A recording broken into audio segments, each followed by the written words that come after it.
બેટા, અમે તો જિંદગીમાં બચાવી બચાવીને પગલાં મૂક્યા છે.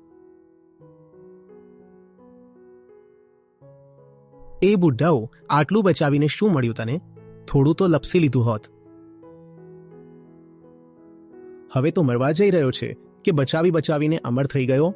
જ્યારે તમે આટલો બચાવવાનો કાર્યક્રમ કરો છો ને, તો થોડું આમ કુબડ કાઢીને આમ આમ કરીને ખાંસતા ખાંસતા ચાલ્યા કર.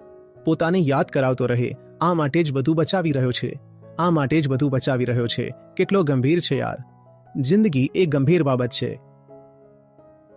તું તેના વિશે બહુ બેફિકર થઈ રહ્યો છે. આ રીતે ન ચાલે. થોડું શિષ્ટાચાર રાખ. ના જો, ના મમ્મા. જુઓ, તે બિલકુલ પણ ગંભીરતા બતાવતો જ નથી. કે જીવનનો અર્થ છે દરેક પળે પસંદગી.